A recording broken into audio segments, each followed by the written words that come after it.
Bismillahirrahmanirrahim. Assalamualaikum warahmatullahi wabarakatuh. Sebelumnya kami dari kelompok 2 kelas AFIA ingin mempresentasikan hasil kerja kelompok kami yang akan membahas tentang sejarah perkembangan ilmu ushul fikih dan peletak dasar ilmu ushul fikih. Pendahuluan.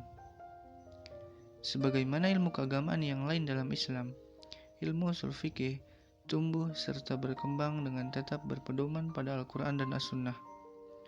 Ushul fikih tidak timbul dengan sendirinya, tetapi benih-benihnya sudah ada sejak zaman Rasulullah SAW dan para sahabat.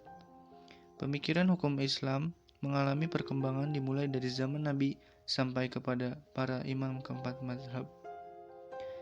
Periodisasi perkembangan ilmu ushul fikih. Dalam pembahasan kali ini, kita akan membahas 4 periodisasi perkembangan ilmu ushul fikih. Yang pertama pada masa Rasulullah SAW, yang kedua pada masa para sahabat, yang ketiga pada masa para tabi'in, dan yang keempat pada masa para imam mazahibul arba'ah.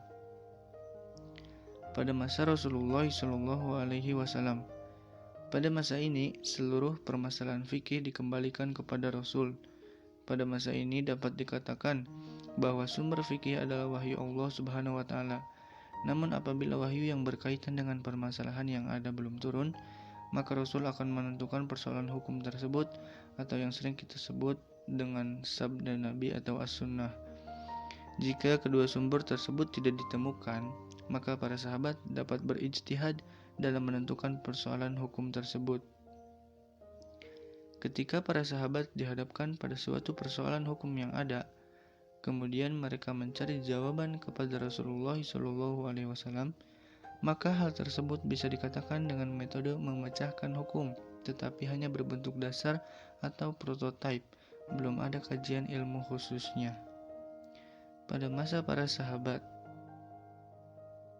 masa sahabat sebenarnya yaitu masa transisi dari masa hidup dan adanya bimbingan Rasul kepada masa Rasulullah yang tidak lagi mendampingi umat Islam. Ketika Rasulullah masih hidup, sahabat menggunakan 3 sumber penting dalam pengertian hukum, yaitu Al-Quran, As-Sunnah, dan Ra'yu atau nalar. Wafatnya Rasulullah memunculkan tantangan yang lebih bagi para sahabat. Munculnya kasus-kasus baru menuntut para sahabat untuk memecahkan persoalan hukum dengan kemampuan mereka atau dengan fasilitas khalifah. Ushul fikih pada masa sahabat belum menjadi bahan kajian ilmiah. Sahabat memang sering berbeda pandangan dan berargumentasi untuk mengkaji persoalan hukum, akan tetapi belum mengarah kepada pembentukan sebuah bidang kajian khusus tentang metodologi. Pada masa para tabi'in, tabi'in adalah generasi setelah sahabat. Mereka bertemu dengan sahabat dan menimba ilmu kepada para sahabat. Pada masa tabi'in, perbincangan tentang persoalan ushul fikih tidak begitu berbeda dengan masa sahabat, karena para tabi'in adalah murid-murid para sahabat. Pada masa tabi'in, kekuasaan Islam meluas hingga ke daerah yang dihuni oleh non-Arab. Kondisi budayanya yang berbeda-beda menimbulkan semakin kompleks persoalan hukum yang ketetapannya tidak dijumpai di dalam Al-Quran dan Al-Hadis.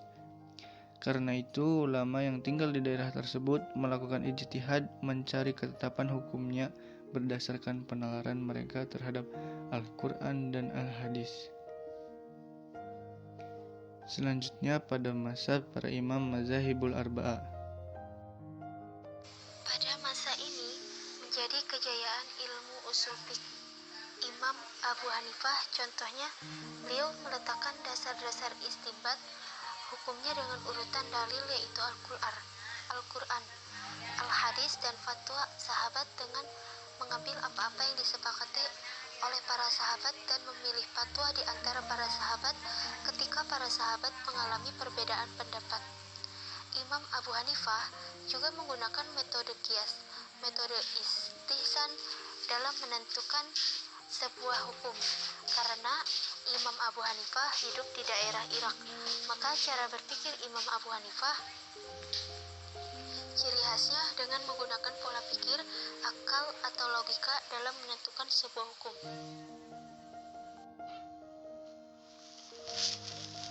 Sementara di Madinah seperti Imam Malik bin Anas, pendiri mazhab Malikiyah, beliau menggunakan metode ushuliyah berupa amal ahli Madinah atau tradisi kehidupan masyarakat Madinah.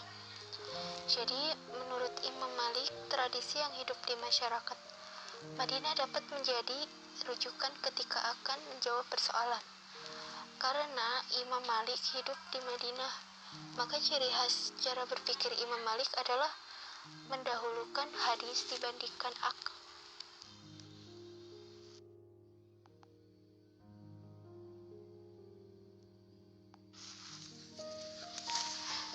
Pada tahun 150 Hijriah, kemudian lahirlah ulama besar Imam Asy-Syafi'i.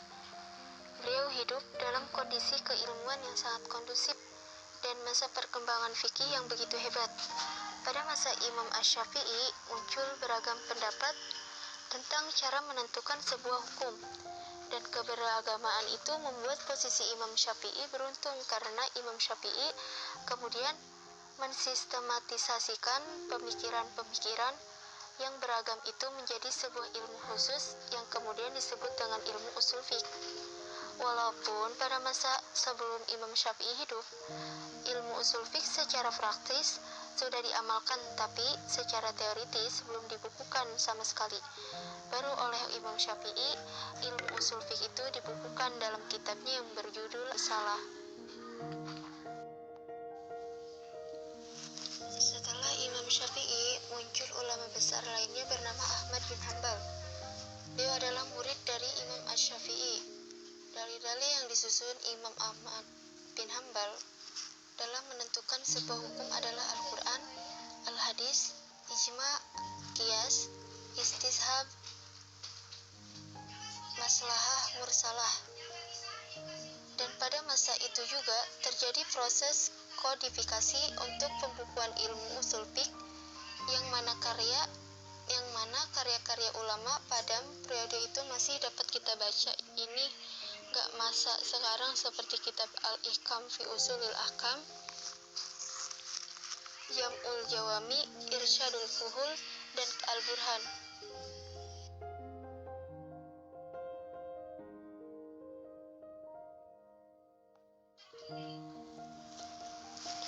Dari gambaran di atas, bahwa peletak dasar ilmu usul fiqh adalah Imam Syafi'i. Dialah yang telah menyusun ilmu itu secara mandiri, sistematis, dan ditopang dalil-dalil secara lengkap, sehingga dapat disebut sebagai ilmu yang berdiri sendiri, yang kemudian dilanjutkan oleh ulama-ulama sesudahnya. Akan tetapi, dalam konteks penerapannya, sebenarnya bibit munculnya ilmu usul fiqh, akar sejarah usul fiqh itu telah ada sejak masa Rasul. Selanjutnya, dengan berbagai metode yang beragam tersebut, maka para ulama mengambil inisiatif untuk menciptakan kaedah-kaedah sebagai patokan umum dalam mengistinbatkan hukum terhadap yang terjadi.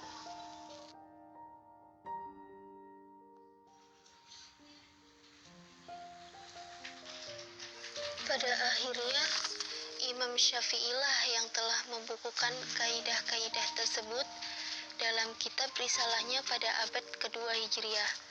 Karya Imam Syafi'i, yaitu Al-Risalah, adalah kitab usul fiqh yang pertama ditulis. Kitab tersebut menjadi tonggak bagi perkembangan usul fiqh sebagai bidang ilmu yang mandiri. Para ahli usul menganggap Imam Syafi'i sebagai bapak dan pendiri ilmu fiqh.